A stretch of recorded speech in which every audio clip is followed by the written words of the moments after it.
لله رب العالمين والصلاة والسلام على رسول الأنبياء والمرسلين وعلى آله وأصحابه أجمعين. اللهم صل وسلم وزد وبارك عليه وعلى آله صلاة دائمة بدوام ملك الله.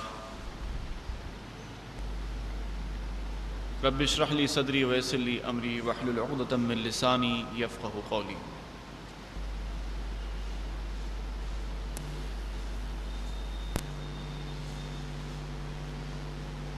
حاضرین محترم،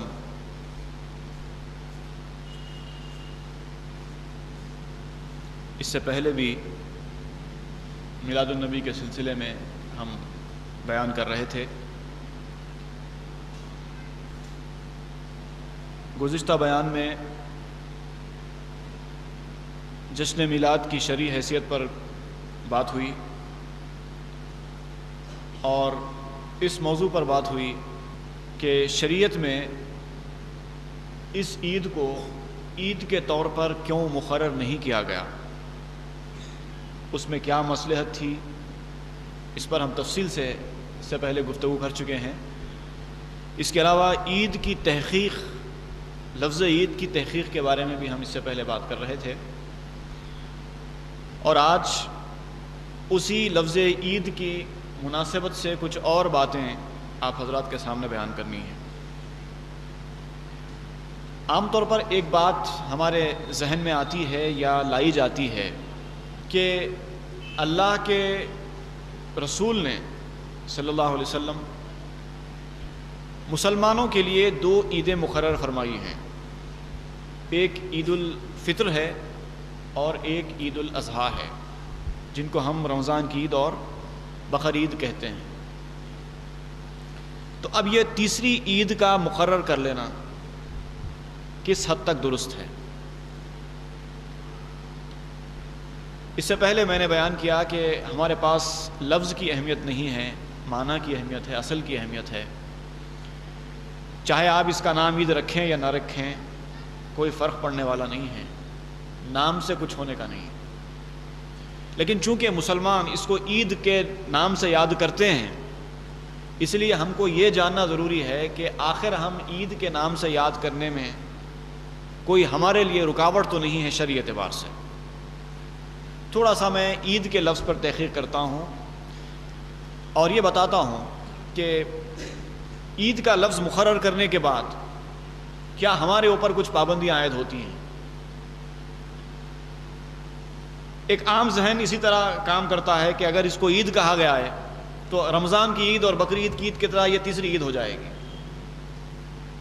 سب سے پہلی بات تو یہ ہے کہ میں اس تصور کو ذہن سے نکالنا چاہتا ہوں کہ عید کا مقرر کرنا یہ صرف شریعت میں ہے. جیسے کہ سورہ بقرہ کی ابتدائی آیتوں میں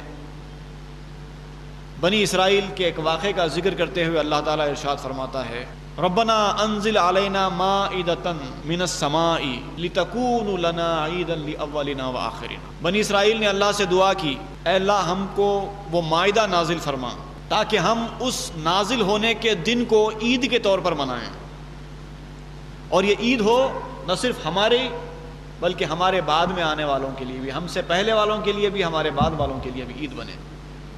اور یہی وہ اتوار کا دن ہے جو آج بھی عیسائی حضرات اپنے عید کے طور پر اس کو مناتے ہیں.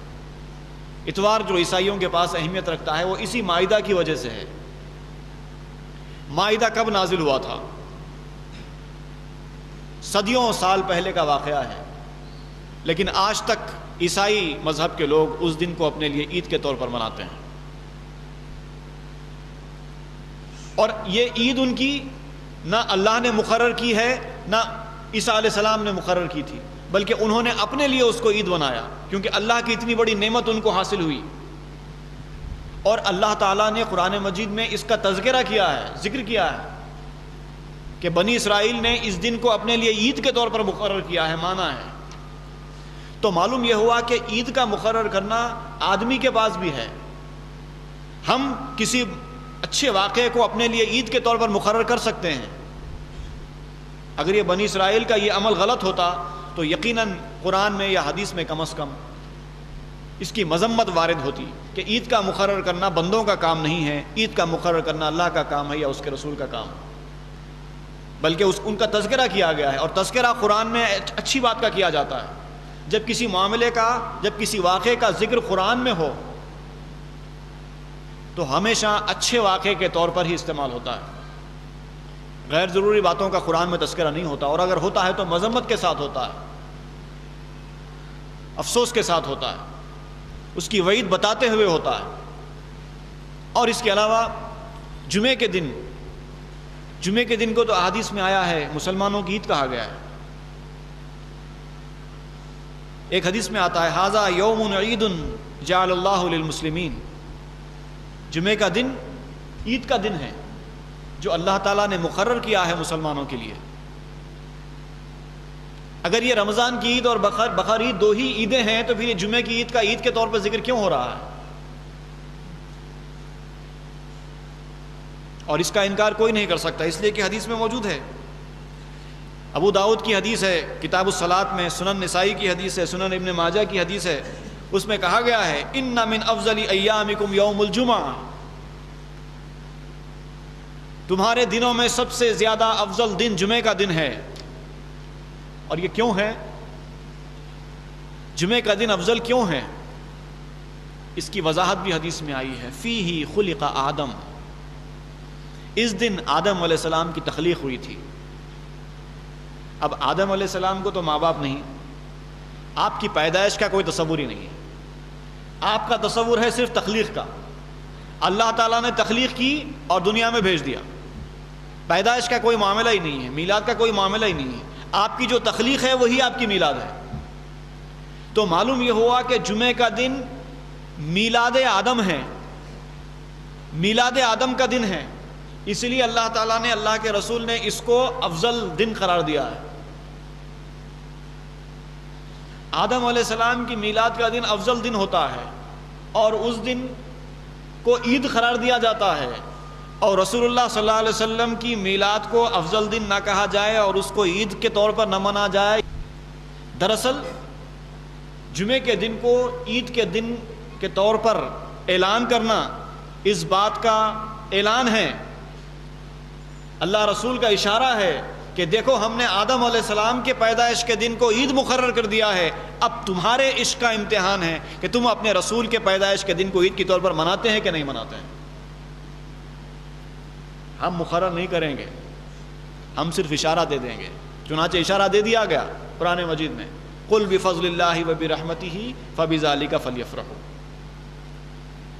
اے نبی آپ کہہ دیجئے کہ اللہ کے فضل اور اس کی رحمت پر خوشی مناؤ۔ اس سے پہلے اس آیت پر میں تفصیل سے گفتگو کر چکا ہوں، اب یہاں پر اس کے بہت نازک پہلو پر میں گفتگو کرتا ہوں۔ ایک مثال میں دیتا ہوں جو صرف سمجھانے کے لیے ہے۔ اگر کسی باپ نے کسی بیٹے سے کہا کہ دیکھو بیٹے خبردار، میں تمہیں بتا رہا ہوں کہ ہرگز یہ کام نہ کرنا،